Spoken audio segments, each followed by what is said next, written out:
Hey, how's it going, everyone? My name's Adara. So lately I've been chatting and reminiscing with a few friends about the good old times when we were kids and all the stuff we used to watch back at that time. One of the topics of that conversation was about the variety of live-action sitcoms television networks for kids had to offer, usually on Disney and Nick. And if I may say, I think that the best ones definitely came from Nickelodeon. I have nothing but good memories over many of these shows. Somehow, many of them have been a much bigger influence towards me as a person than many cartoons. And that's what I'll be talking about today. So with that being said, here are some of my favorite Nickelodeon sitcoms growing up. But before we get started with the positive, I'd like to have a small discussion about a few negatives since I think it's a very important thing to know. Many of these series were created by a man of the name Dan Schneider, who has extremely serious allegations of pedophilia and things such as having a foot fetish. When I found out about this, I was completely baffled and extremely saddened. But I do believe in separating art from the artist, so in regards to the praise that I give towards the shows that he created, I hope you understand that me doing so doesn't mean in any way, shape, or form that I approve of his actions. If you are not informed with the situation and would like to learn more, I highly recommend Blame It on Jorge's video about the subject, since that's how I was introduced to this topic. He's an awesome creator of dark lore, lost media related videos, so I highly recommend checking his work out as well. But with that, let's move on to the more pleasant stuff and focus on the positive of the shows we are about to discuss now. When I was a young girl, I lived in the US for a couple of years. At that time, I remember that one of the first sitcoms I ever watched on TV was named Kenan Kel. It was about these two teenagers. Kenan, who was the scheming con artist who was always trying to get rich quick, and Kel, the idiot orange soda addicted friend, who always tagged along. Their dynamic was very similar to something like Ed, Edd n Eddy, who came after it now that I think about it. But if Double D never existed, basically. Maybe the creator was inspired by it. But anyways, this was my gateway into sitcoms, and it's definitely one that I love dearly. I think one of the most amazing things about it was the fact that it was filmed in front of a live studio audience in Universal Studios Orlando, Florida. When I lived in the States, I daydreamed of going there all the time. It was my dream. That never really happened, unfortunately. But oh well, maybe one day. The greatness of this show came from seeing the wacky ethics that the boys would go through every episode, and what kind of mess they would get themselves into. I will say one thing though, according to the wiki, they were both high schoolers, but I swear to God, I cannot think of a single episode where they actually did anything high school or study related. I feel like the most common places they spent time on was either Kenan's house or his job at the convenience store. I mean, they did kinda give me a bit of a rebellious vibe, so it could be that they skipped school a lot, but like I said, I really enjoyed the show. However, I think I liked Kenan significantly better more than Kel. Honestly, I remember being pretty angry with Kel most of the time. Dumb characters in shows are usually used as a type of comic relief, but Kel's stupidity in particular pissed me off more than he made me laugh. I don't know why. I do remember thinking stuff along the lines of, poor Kenan can never catch a goddamn break. So maybe I sympathize with him and simply wanted shit to go well for him for once. I think I felt this more than with any other show with this format. But overall, I wouldn't say it's a gimmick I dislike or anything. Far from it. I do find it entertaining. Frustration is a strong emotion that is associated with negativity most of the time. I mean, I think everybody hates being frustrated. But I feel like it just helps a person develop feelings of empathy or just creates engagement overall when it comes to shows. Other popular examples of this being Candace from Phineas and Ferb never being able to bust her brothers, or Tom from Tom and Jerry who never was able to capture him. It can be a bit thrilling sometimes, especially when you see how it pans out. So yeah, Kenan and Kel definitely was a nostalgic show for me. The second show I wanted to talk about was created by a guy named Scott Fellows, and that particular show really helped in my development as a middle schooler. Of course, I am talking about none other than Ned's Declassified School Survival Guide, which was about this middle school kid named Ned Bigby who had this journal full of tips, tricks, and advice all on how to survive middle school. Every episode had different topics revolved around the struggles of school, and how the characters learned with each other and how to cope with those struggles together. As a kid who definitely had a hard time adjusting in school and fitting in, this was definitely one of the most comforting things I had to watch as a kid.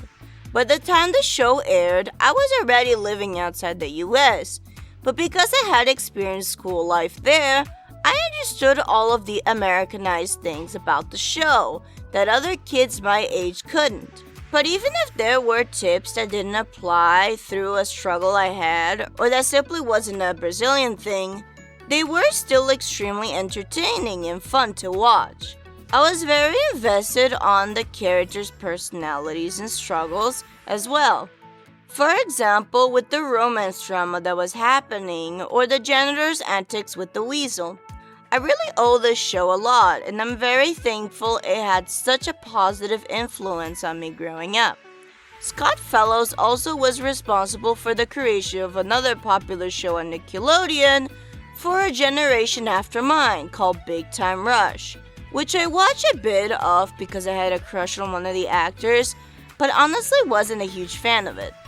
I think School Survival Guide is a much better show overall. There were actually rumors there was going to be a sequel to the show called Ned's Declassified High School Survival Guide. Honestly, it's a real shame that was made because just like the original, I feel like that show would have been a huge hit amongst high schoolers. And God knows I could have used advice to survive that too. But I'm grateful for what I got in middle school. Last but not least, I want to talk about the two Dan Schneider shows that I grew up with and absolutely adored. But before those, I wanted to give a brief mention to Victorious, which I also watched a little bit back in the day. Honestly, besides the concept of going to a high school for artists, I really didn't like the show. All the characters felt either soulless or like straight up asses. Except Kat. Kat must be protected. But going back to the shows I used to watch, let's start with Drake and Josh. So this show was about two guys, names respectively, who became brothers because of their parents got married.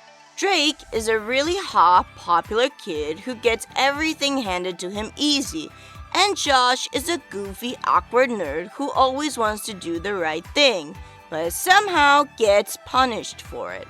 The dynamics between both characters are pretty similar to Kenan and Kel, but if I may say so, this show was significantly better. I liked Kenan and Kel, but I absolutely loved Drake and Josh growing up. As individual characters, they're both pretty great, but together, Drake and Josh make one of, if not the most memorable duo in the history of sitcoms for kids. You know how I said that Kel annoyed me a lot as a kid?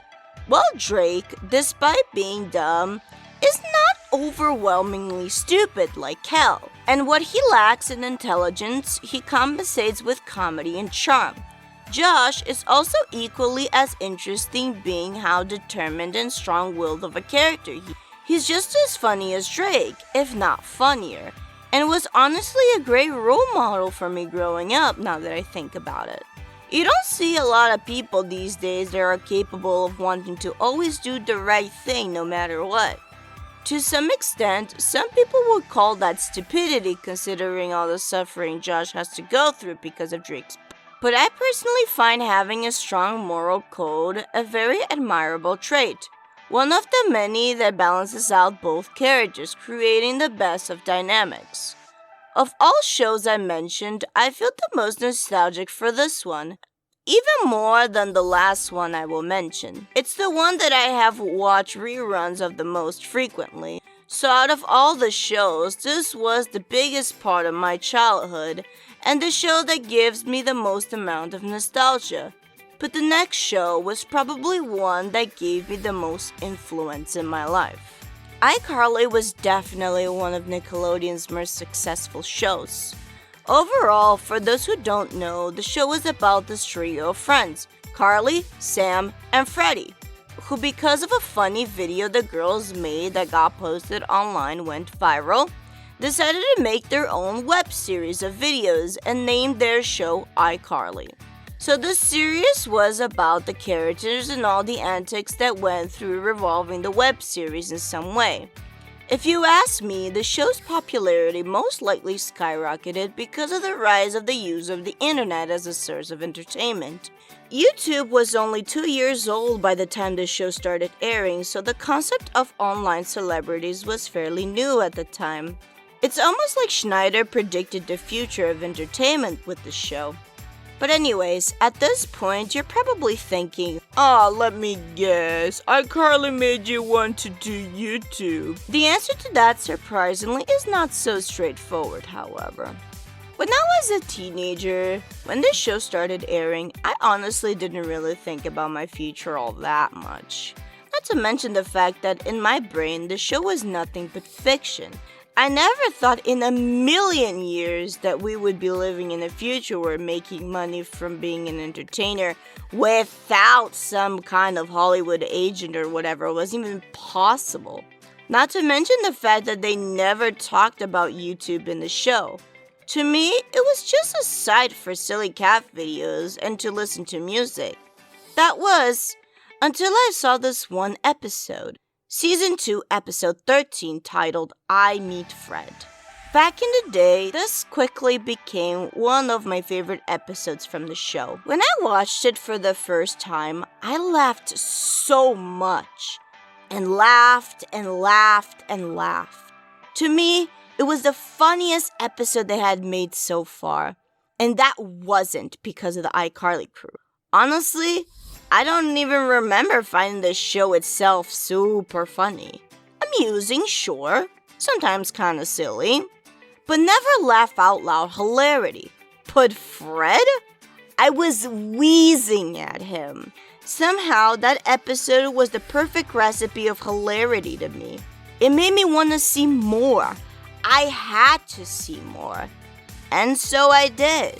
After that, I became obsessed with YouTube.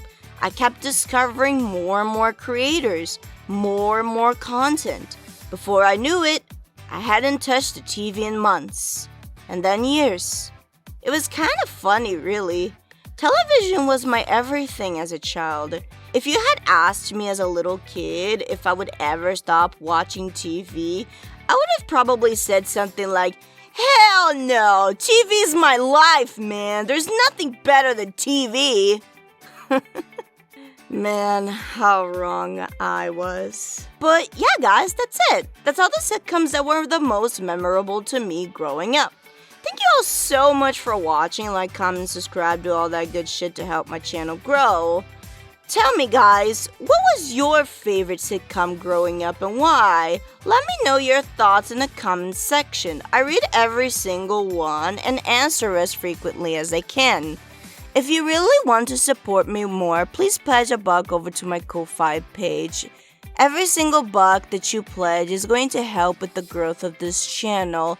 And if you'd like to follow me on my social medias, everything will be in the description below. That being said, I hope you have a wonderful day and remember to stay determined. Yeah, fun, guys!